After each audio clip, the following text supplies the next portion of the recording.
Dad, he said, every morning when the door pops at 5 a.m., he said, I have to jump off my bunk, get my shoes on, and grab my knife. And I didn't even know he had a knife, but he said the day that he went in there, they told him that you need to buy a knife or make a knife because everybody here has knives. That was one of the correctional officers, and he never ever went to the first class because they didn't have enough officers to get him to the class, and he died before he could even get to his first class. And so the Men of Valor program is a wonderful program, but if you can't get there, you're not staffed appropriately.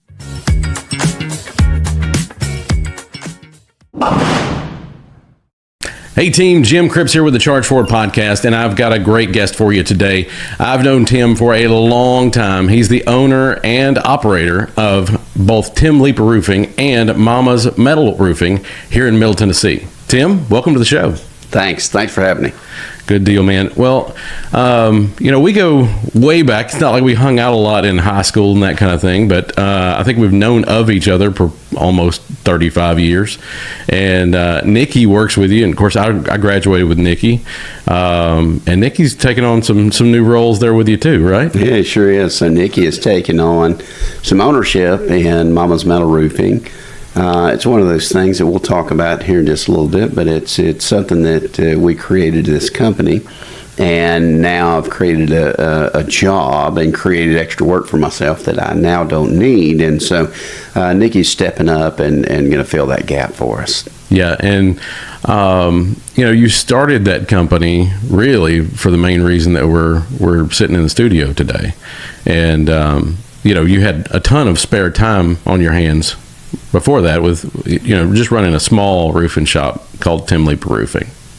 Yeah, that's right. I didn't have anything else to do, so I decided it might be a good idea just to go ahead in, and I'm not sure if now's the time, but I'll tell you that Mama's Metal Roofing was born out of a need for my son Kylan to have a place to come post incarceration and learn a trade. I wanted him to learn the metal trade. I wanted him to learn how to install, how to measure, and all those things. And so now that that's become unnecessary, Nikki steps up and comes in, and so it's going to be a win-win for everybody. Nikki's going to get something that he's well suited for, and I'll get the opportunity to take a step back. Yeah, that's awesome.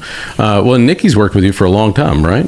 Yes, he has. Nikki's worked with me on and off. He was my first employee whenever we started, and I want to say 2004 in November we began, and I hired Nikki very early in 2005. Yeah, so 20 years. I love it, man. I love it.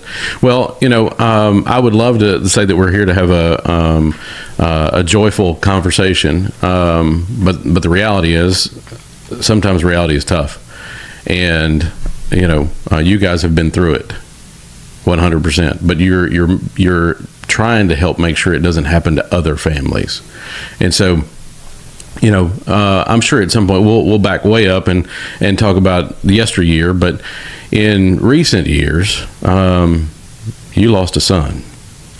I did. My oldest son, Kylan, was 25 years old. 12 days after his birthday, he passed in a private prison here in Middle Tennessee in Trousdale Turner that is owned and operated by Core Civic, and that set me out on this journey to see if I could right some wrongs. It set me out on a journey to say, okay, we have a broken prison system in our state, mainly because we have a private side of our prison system. Right. But there's room for improvement in the other parts of the TDOC. But, what I have found through this journey is that our prison system is something that we don't put a lot of time and effort into from a legislative process. We just allow, our Tennessee Department of Corrections commissioner to run things. And so they were not the ones that brought in privatization. That has nothing to do with the commissioner. He just is, he plays the hand that he's dealt. Sure. But what I have found is we just do the same things over and over. and somehow expect a different result. And so there's a light that needs to be shined in that area, which is what we're working hard to do. Absolutely. Well, and I think the important piece of this is, you're trying to prevent other families from having to go through this. That doesn't mean that there's not going to be bumps in the road. That doesn't mean that things are going to be perfect, but there's a lot of room for improvement in this regard. Yeah, the bar is low. In the prison industry, and many people will not have family members in prison, but honestly, we're one bad decision away. One drink too many one night at an event, at a gathering, and one car wreck. And even if it's not our doings, it's somebody else. It's not what we do behind the wheel. It's what somebody else does many times. And so you can never factor in what somebody is going to do. And so if you've maybe had too much to drink and somebody else T-bones you still have to explain to the police officer why you're intoxicated. And if that person happens to hit you and they pass, then all of a sudden we have a new set of problems on our hand. And, you don't want to find yourself on the radar of our judicial system, right or wrong. We all try to do the best that we can to live by the laws of the land. And, there are just some people that seem to gravitate towards our legal system because they're not ready to grow up, or for more nefarious reasons, they have substance abuse issues, maybe, or they have mental illnesses, or they have undiagnosed trauma that they're walking through life with a limp. And these people, the end of the road for many of those scenarios is a prison cell, unfortunately. Yeah, the reality is I think it's multifaceted, and then you're right. It's one bad decision, or it's somebody else making a bad decision, or it's a doctor prescribing something that then you're dependent upon, or like we talked about just briefly, is a friend of mine was wrongly accused and convicted and served 7 years. So it really is something that could affect anybody. And, you guys have got some legislation that is currently in process. And what has that road looked like, and where are we at in that process now? Okay. That's a good question. I appreciate you asking that. We have legislation that we have brought forward. And what this legislation does, in essence, is it is a death accountability bill for private prisons. We're specifically targeting private prisons, and the only private prison contractor we have in the state of Tennessee is CoreCivic. Mm-hmm. They're based in Brentwood. That's their national home base. And CoreCivic their death rates are always higher than other prisons of like-sized populations. And so I'll give you an example. In 2023, which is when I began looking at these numbers, my son died in October of 23. And so in fiscal year 23, there were 144 deaths in the Tennessee Department of Corrections. Of those deaths, around 63% were from private prisons. Once you take out the special needs facility, which is where people go to die. But if you take the 13 regular prisons that we have in the state, minus the one that's special needs, 63% of those deaths came from privatization, and there are only 4 of the 13 prisons, or 4 of the remaining 13 prisons minus special needs. Sure. So I mean, that's extremely high when you start looking at that. So they're what, almost a fourth of the prisons here in Tennessee. Let's just 27% roughly, but account for 63% of the deaths. Yeah, and so this bill intends to make it a law that says if a private prison has double the number of deaths that an equally populated state-run prison has, then they can take and pull 10% of the population from that prison. And so what that will do is they're paid around $93 per day per inmate. And so if I were to take, say, 10% of Trousdale Turner's population, that equates to roughly $9 million a year. And so $9 million a year all of a sudden gets their attention. Sure. But even then, you're only talking about, we're talking about if their death rate is double.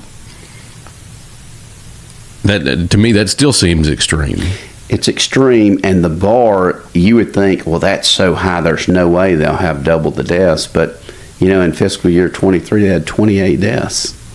28 deaths is insane for one prison. It's insane. It was nearly 20% of all the deaths in the TDOC came from one prison at Trousdale Turner. It's a dumpster fire. Basically one every 13 days. Yeah, it's and we're not talking about somebody that died of natural causes. We're talking about, murder or something in that line.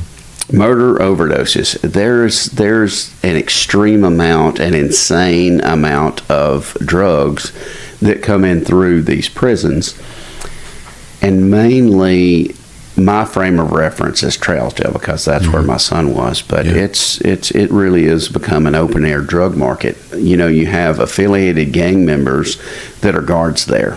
Many affiliated members that are guards there. And so when you have affiliated guards and they really don't have a ton of accountability, we really need to have an oversight committee for our TDOC that can look into these situations with our private prisons. We don't even have that. That was done away with a few years ago. And so we're in the process of even working for legislation to bring back the oversight board, because if we have to have high numbers of deaths, there should be, on the other hand, a level of accountability for that. And right now that's not happening. But the death rate, in essence, has to be twice what an equivalent size prison that's state run. And you would be surprised how many times they would have 10%. If this were retroacted back to the beginning, there are many years that they would have 10% of their population pulled off because they just have such a high death rate. Gosh. And I guess, how do the drugs get in? The guards, they throw them over the walls. I actually did a video yesterday on our nonprofit page. I've set up a nonprofit, Kylan's Light. Kylan, my son's name, and then Light, to shine the light on the brokenness of our correction system. And that was a video that was just produced and put out on TikTok, and I shared on some of our other social media platforms. But the drugs, there was a fence cut not long ago, and contraband was placed inside the cut part of the fence. They throw them over the wall in footballs. They drone drop them over the walls. They have staff and vendors bring them in. They've been brought in sealed packages of food before. They're brought in a number of ways. And what we found is it's not just one or two of the guards that are trying to make extra money. It's multiple staff that's bringing it in, and it's coming in, like say, also under vehicles when they go on medical transports. There's dozens of ways these drugs are coming in, and so everywhere you look, you have drugs in there, because if you're in a prison system and you're not getting much hope, you're not getting much rehabilitative opportunity, you're going to default back when there's no hope to what you know. Sure. And that's substance abuse many times. And so that's what's killing many of these inmates off. I often say, I wonder what their budget for Narcan is there, because it's got to be astronomical. Sure. Well, and, oddly enough, just on the way here, I usually listen to podcasts or that type of stuff in my drive, and this was a study from probably 50 years ago, and it was where they had a lab rat, and they had water on one side of the cage, and they had water that had drugs in it on the other side of the cage. And for years, they kept reliving this same scenario where the rats always wanted the drug, and it killed them. And luckily, there was one researcher that said, well, they don't have anything else to do. And so he built what they called the rat playground. And they had better results, but still they defaulted to the drugged water. Until they put, in this wonderful place, they put other rats to socialize with. And because there was the freedom of enjoyment and bonding, then the rats no longer chose the drugged water. And, basically just proved that a lot of times it was the situation. In prison, I've got to believe it's the situation, because if you lose hope, what do you want to do? You want today to go away. You want tomorrow to go away. You're just trying to speed up time. And then in that scenario, we've just completely given up on rehabilitation. And so is there any accountability on the rehabilitation side for privatized prisons, or is it just whatever they decide is important and nothing else? They have some programs, and I think many times the programs they have in place are just to placate the TDOC. To check a box. Check a box. They don't have any college courses in any of the 4 private prisons they have in Tennessee, whereas they have college courses in some of the other state-run prisons. There are some opportunities, but I'll give you an example. Recently, there was a class in Trousdale that there were 23 spots, and there were over 1,400 men on a waiting list for that spot. Now, you can go 10 years into your sentence and never get a place in that program. And so that's just not realistic. If you have people who want to take these classes, want to be rehabilitated, you've got to make them available. And another thing that we really don't talk about is a lot of times you're going from a parole board, and the parole board say, well, come back when you've taken some classes. Well, here's the problem. There are no classes available to them in Trousdale, Turner. And so when you get to the next parole hearing, have you taken any classes where there are no classes available to take? And I found that true firsthand through my son, Kylan. He was actually accepted into the Men of Valor program, and he never, ever went to the first class because they didn't have enough officers to get him to the class, and he died before he could even get to his first class. And so the Men of Valor program is a wonderful program, but if you can't get there, you're not staffed appropriately, what good does it do you? Yeah. It's pointless. Again, it's just checking a box to say that you offer it. Let's take a step back, if you will. So, as adolescents, we make mistakes. We're trying to grow up. We're becoming who we're supposed to be. We don't have, we're not living under our parents' roof. Those types of things. You're figuring that out. Tell me a little bit about Kylan's story. I remember pictures. Just, my favorite thing about Facebook is you kind of keep in touch with people that maybe you don't talk to every day. So I'm seeing pictures of, you guys, the boys growing up, and vacations and all the things. And periodically we would run into each other, usually at a Dave Ramsey event. And then I remember seeing where you posted that Kylan had passed. But there's a lot of life that happened in between there. So if you will, kind of paint me the picture of you raising the boys, and what life looked like and how we got here. Sure. And so what I try to tell people is, look, Kylan's story was 25 years and 12 days long. Very little of that story, just a few chapters, were incarceration. The rest of it was a pretty good life. He was raised, we raised him in church camp, Bible drill. We also did vacations. We traveled many times to a beach somewhere. We loved the Cayman Islands, so we were there many times. I coached their ball teams. Me and the boys like skiing, snow skiing, so we would go snow skiing, different places. Kylan loved fishing. We would fish. He was a much better fisherman than me. That's the reality of it. He was much better because he worked at it. And so we did those things. We did all the things that you would think that would give, a kid an opportunity and, to be successful in life. And we had them in good schools, in Wilson County. But, you've got to have somebody willing to engage. And so Kylan just was not always willing to engage. He wanted to be the class clown. He wanted to, do those things. And then to make people laugh. And over the years, he would get on the radar with the school, and the school would inevitably every year call us and say, hey, we need to have you in and have a conversation about Kylan's behavior.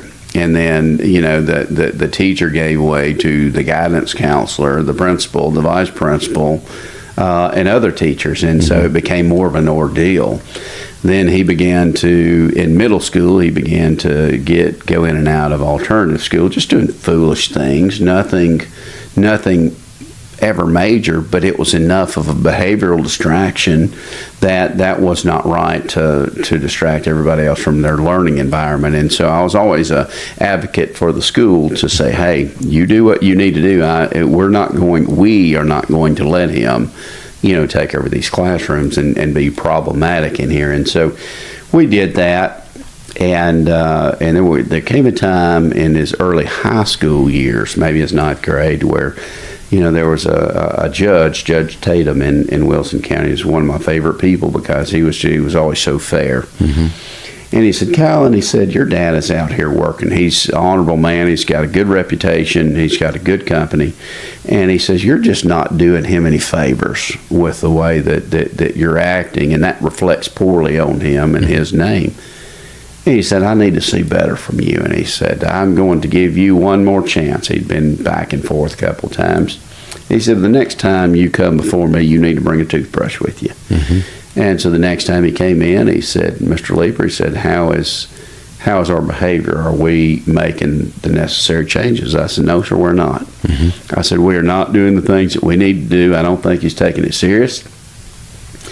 If he was taking it serious, he would be acting differently. And I said, he is not. And so this has not been a deterrent up to this point. He said, okay. And so he took him, and for 9 months, he went into state custody. Okay. And during state custody, he began to get better. He had a few bumps along the way, but he realized he didn't want to be confined. And so after 9 months, he was released back to us, which is always the goal, reintroduction back into the family unit. Well, when he came back, he began slowly and incrementally to go back into those troubled behavioral patterns. And during this time, we've got him, at a psychiatrist. We're working, from a family to say, okay, what are we doing? What are we not doing? There comes a point when you have a wayward child, for whatever reason, that a parent has to be honest with himself and say, okay, I'm beyond what capabilities I have to control this situation. I have leaned in and I've given all that I know how to give, and he's just not responding. And so I've come to the end of my ability as a parent, and now I need professional help. And so we had him, have professional help. And I think that there was something, a bit off. Do I think that he was, crazy per se? I don't know that he was, but he probably has some behavioral challenges that we didn't quite get diagnosed or medicated properly. And the end result was he found his way onto the scene of our judicial system, and that's not a place that you want to be. And so as he found himself there, and I'll kind of land the plane with this, as he found himself on the radar of our judicial system, that's when we realized, okay, what we feared is now coming to fruition. So we have to go into crisis mode, and we have to manage now behavior from a crisis level versus, from a proactive level, trying to get him help. Gotcha. And so how long had he been incarcerated when this came to pass? Somewhere around 3.5 years. He'd already been to 2 parole hearings. He was not allowed to go. Well, he didn't make it to his 3rd parole hearing, where we thought that he would have gotten out. We had a plan. I had the sheriff of Wilson County, which was the sheriff of the year that year, Robert Bryan, had wrote him a letter and shared, what he thought, because he had observed him. He said, Tim, he said, he's a good boy. He's just not quite ready to grow up, and that will take shape soon. And he said, when he has a reason to.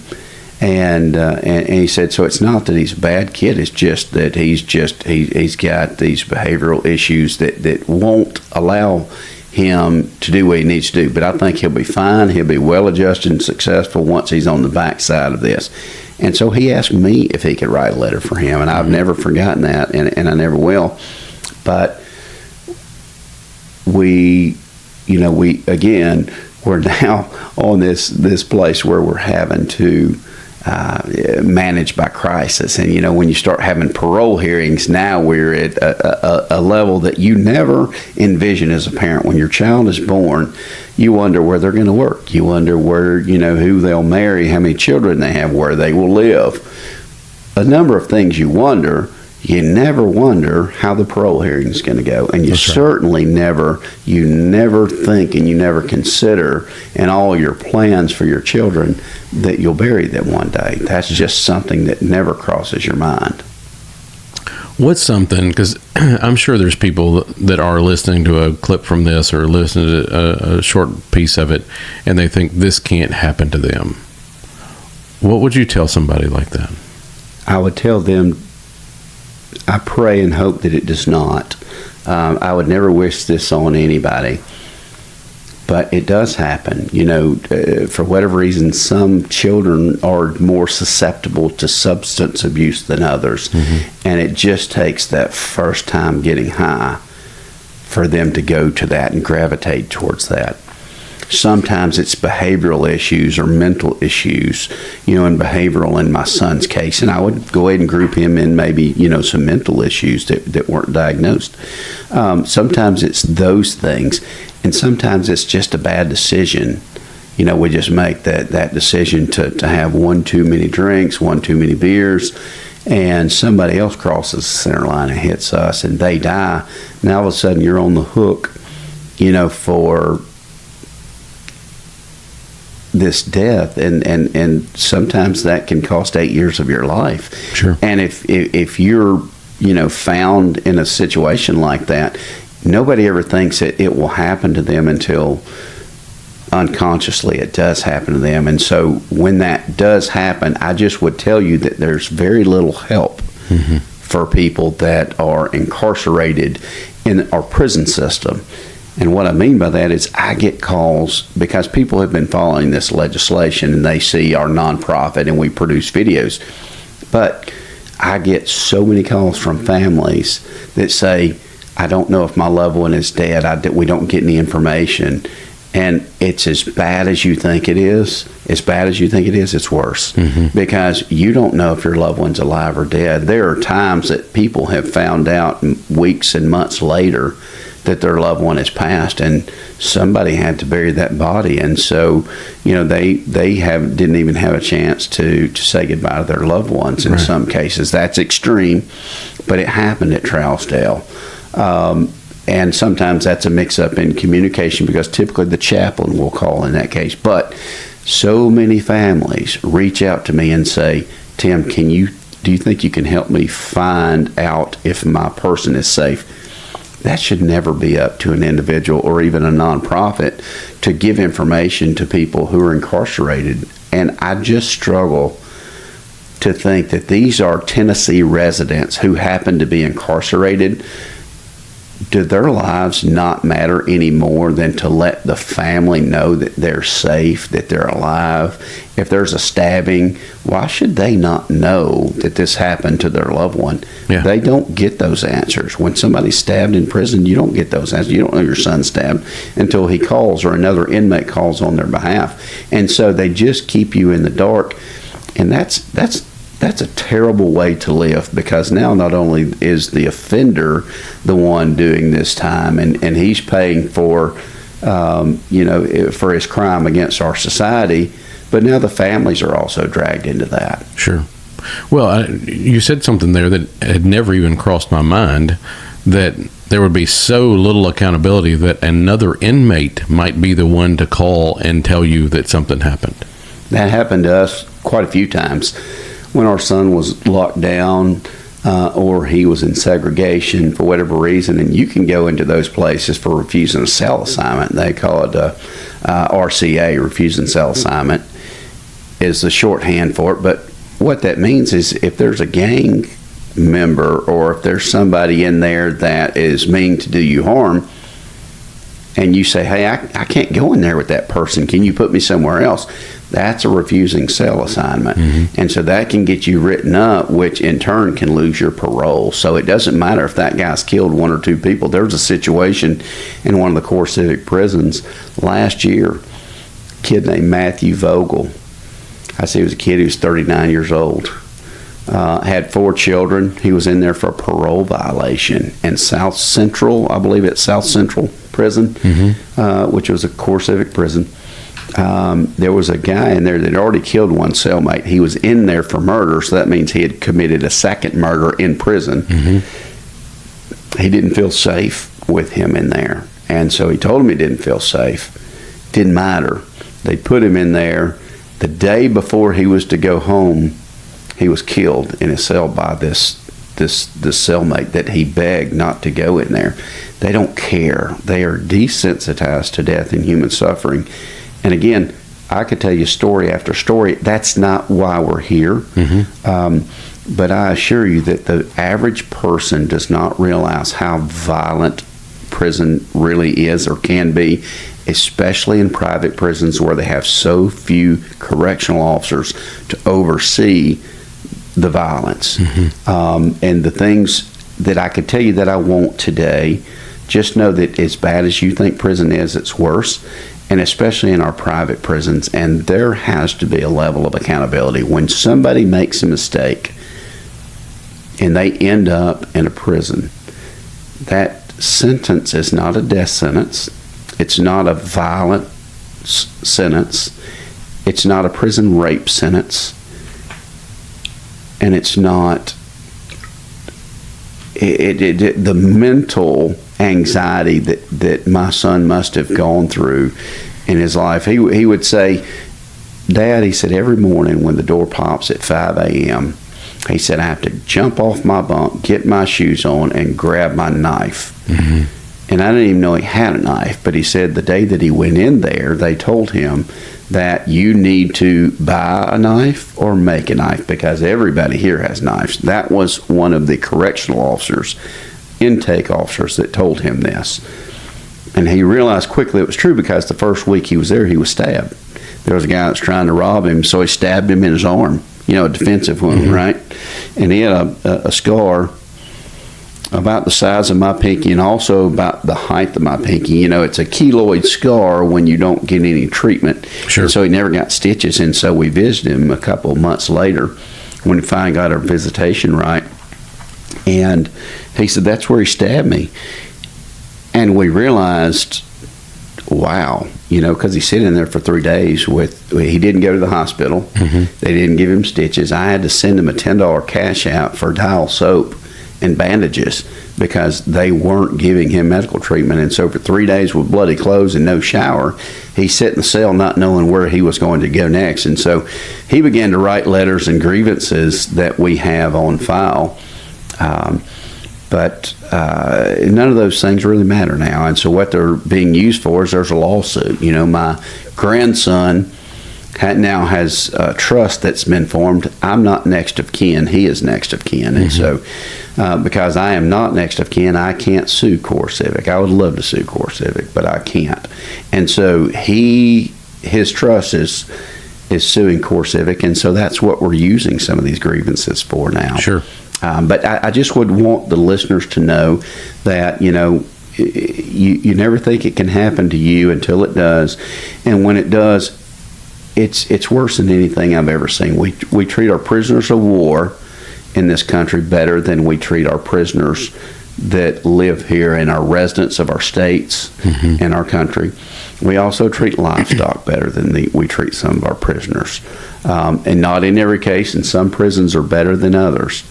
But our private prisons in this state are ran at a grotesque level. There will be times that you look at the food that's going out that they're serving, and there'll be signs right on it. I've got several pictures of it, not for human consumption, and that's what they're feeding these inmates. They have to get enough food into them. I would love for them to just show up randomly, take a tray off the line, and then go test it for how many calories that it has in it. How many calories should you have on a daily basis? Because if 2,000 calories is what you need on a daily basis, I would say that they're probably getting somewhere around half that. And that's just my guess. Right. That's not scientific, and that's not me measuring it, but I've seen the pictures of these plates that they have to survive on. And many times, you can get sick on them. There are instances where people were spraying bleach on them. Mm-hmm. There are feces in some of the food in some instances. And so it's just, prison's not a place that you ever imagine that you would be, and it's certainly a place that you never want to, get on their radar, because once you're in, there's no help for you in there. Sure. Well, and I think, probably before our conversation, but I mean, even especially now, I mean, I would assume that if you're going to prison, it's a death sentence. Can be. It can be in some cases. There are people that make it out, but, you told a very interesting story about a guy that actually worked with you, mm-hmm. if that's okay to share. Absolutely. And so one of the ways that he was able to they found value in him, and that he knew how to work on phones. And there's so many contraband phones inside a prison.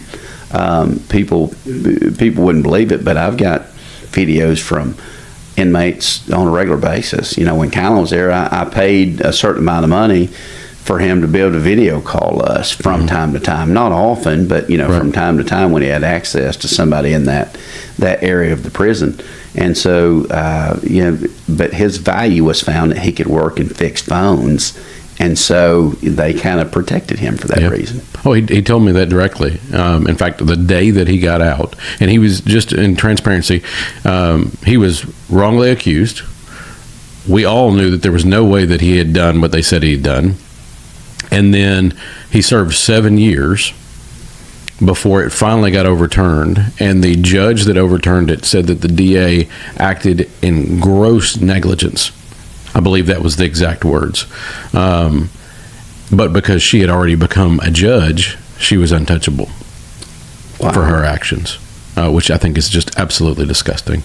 But he told me, he said, and even the language that he used post getting out was just drastically different. And I almost didn't recognize him. And he said, because I worked here, I had value. And they called them flats and flips, depending on what kind of phones they were. And he said I could fix phones. And so I was left alone to some degree, which just blows your mind. Because in my head, and you telling the story of Kylan, how when the door opened, it was, you went to war. And I got to believe that that's exactly how it is. So it's PTSD. Even if you get paroled, even if you get out, that PTSD's got to be dealt with. It's never going to go away. And so for us to think that this is a good system, or that this is a good program, even down to the food you're talking about, they've done studies where if prisoners were served better foods, the violence comes down significantly. Well, how could we not avoid some of these deaths? I get that it's a business, but to what extent? How much does that profit mean? Yeah, you're all over it. At the end of the day, we just have to look at what we have, and we have to say, okay, where are the areas that are broken? Where can we lean into? This is 2025, for God's sakes. Mm-hmm. This is not 1974. Yeah. And so things have changed, and the way that we treat people should have changed and improved along the way. And so we still have an archaic system that needs to be revised. It needs to be overhauled. Now, can I say that there are good things about the system? Of course I can. And I don't think we need to throw the baby out with the bathwater. But we need to have an honest assessment of what we're doing to how we're doing incarceration in our state and how we're doing rehabilitative opportunities. What are we doing to help the people that get out? And that's not to even, back to your point, that doesn't even speak to the number of people that are innocent in our prison system, mm-hmm. because they happen more than you realize. In your person's case, it was an accusation of somebody who had previously accused somebody else, and it was a money grab. Yeah. I mean, I think hindsight's always 20/20, and if she had said, "Hey, I'm just looking for money," and he knew what the future held, it would have been easier for him to give her $5,000 and save 7 years of his life and all the trauma that came along with that, because Absolutely. it's not Sunday school when you go into these prison cells. No. And so it's survival of the fittest. You are going into, make no mistake, a gladiator arena. You're being thrown into a lion's den. And I would just, if anyone doesn't know what it's like, I've made some videos that are on our Kylan's Light page. We have a TikTok page and Facebook. It's simply Kylan's Light on Facebook. And you can see all the videos that we have produced, and we will continue to produce these because we have to get the attention of the people in our state and make them realize that these are not throwaways of society. Yes, there are people in our prison system that should never walk among us again. 100%. Because they're just violent, and they have no direction, and there's no hope for rehabilitating him. Those guys, some of those guys. But what about the ones that can be rehabilitated? What about the ones that can be saved? What about the people that are young offenders that have made mistakes and still have time to make changes and bring value back into their communities? Those guys are out there. Our prison is full of them. We just have to give them the opportunity. Typically what happens is you are judged based on the worst day of your life and the crime that you committed in perpetuity, never to be changed, you don't grow out of it. That is what you will always be remembered for, and that's fine. But I've done things in my life that has landed me in the prison system. But I made reconciliation to my community, to my family. And I said, I'm not going to do this. God did not create me to go out here and just do foolishness. And so I'm going to spend the rest of my life making amends for this and being the person that I can be that adds the most value to our community. I'm going to be an adder.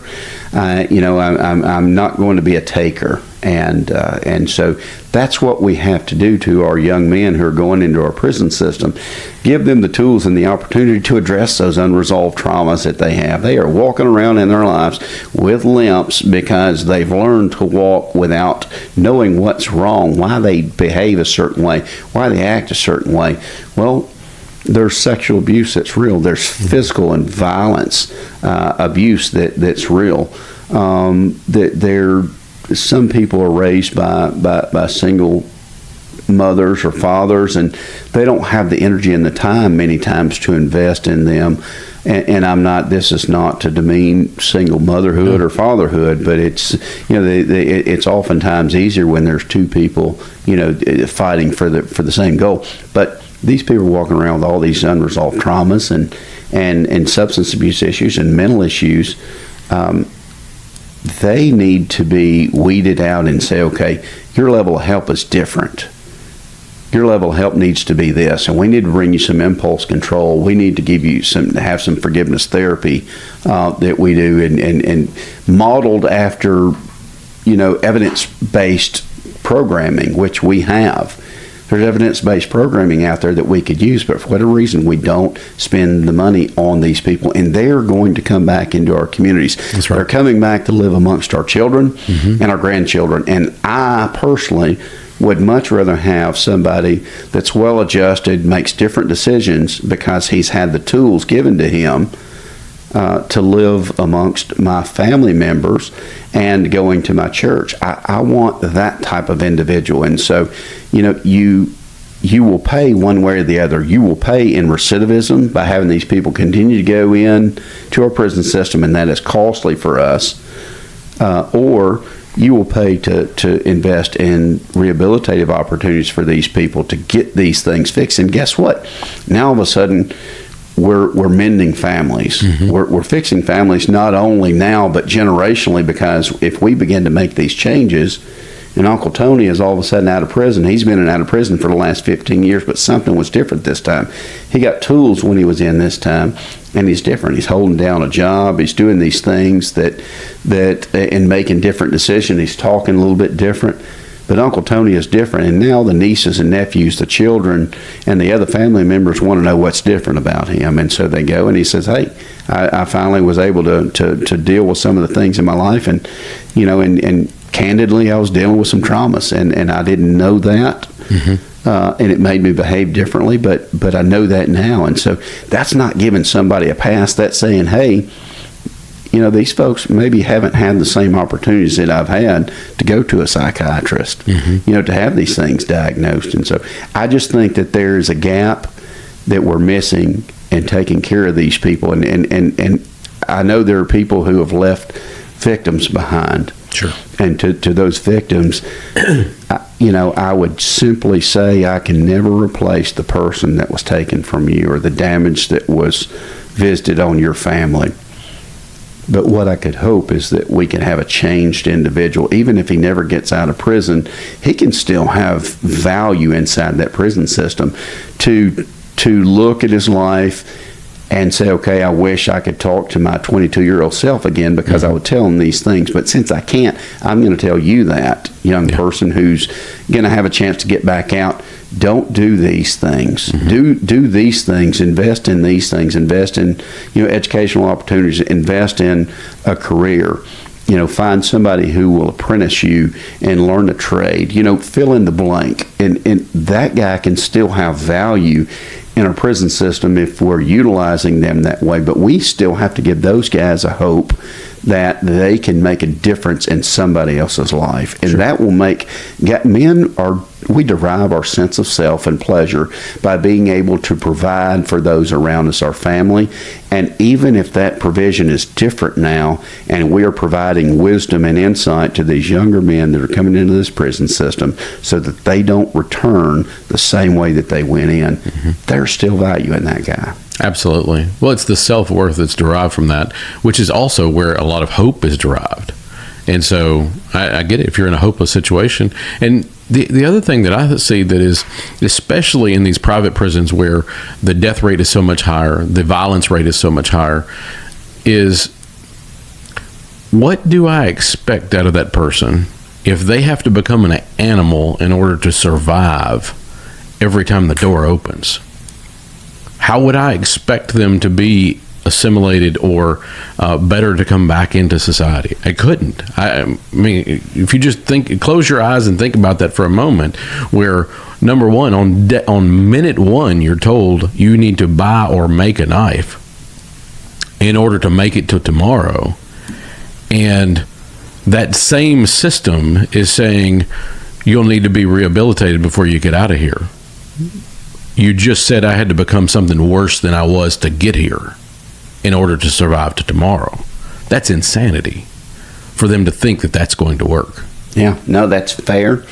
And I hurt for the families that are living this incarceration with their offenders, because they're having to bring it back home with them, and they're having to make calls, just like this young lady who lived, I'll just share with you, she lived in Old Hickory without using her name, but her brother is in this private prison in Tennessee somewhere. We'll allow it to remain unnamed. She's a good person. But she's hurting because the person she grew up with and spent Christmas morning with and went on family vacations with and did things, made a mistake in his life. He's never going to get back out. He's got a life sentence. But he's also not a monster. And he did make a terrible mistake that can't be undone. But to listen to her story and realize that she and probably her husband are sharing in this incarceration experience, I would just tell you that the TDOC, the Tennessee Department of Corrections, in some cases by private prisons, are making orphans out of these children. My grandson will grow up without a father, and that's, we haven't talked about baby Kylan, but he will now, my son had a child while he was incarcerated. We didn't know it until he was incarcerated. And so I have a grandson. His name is Kylan also, just like my son. He will turn 5 in August, but he will never know his dad. He will never know how funny he was. He will never know the value that he probably would have placed into being a father. He never know the value that he would have lifted him up. And we feel like that he would have been a good dad because he saw, I hope, what a good dad, did for his children. Mm-hmm. And when I talked to Kylan in the last couple of years, especially after baby Kylan was born, it was always a hopeful conversation like, Dad, where am I going to stay? I'm going to work at the roofing company, and so you're going to teach me how to do these things, and I will learn it. He said, I will be a good learner. I'll be a fast learner. He said, but I'm going to have some needs. I'm going to need a phone. I'm going to need a vehicle to get back and forth. He said, because I've got to be able to make a living. Mm-hmm. I don't have the money to buy a car right now. I don't have the money for insurance. And so we had a plan. We would plan what he did, where he was going to stay, where baby Kylan's going to live, and we would even talk about custody, if he has him and if she has him, how does that work? And so, but that planning and those conversations that we had, that's hope. And that allowed, it's also a release. It lets your mind float away just for 30 minutes and not. Team, is Jim Cripps here with the Charge Forward podcast. I just want to tell you, I love you. I appreciate you listening. I appreciate you for subscribing and sharing the Charge Forward podcast with people you know and you love, because that's what we're here for. We are here to share the amazing stories, the things that people have been through, the ways that they were able to improve their life, so that you can take little nuggets from theirs and help improve your story and be better tomorrow than you were today. I hope that this is the tool you needed at the right time, and that you find value in the amazing guests that we bring each and every week. Thanks so much, and don't forget, new episodes drop every Thursday.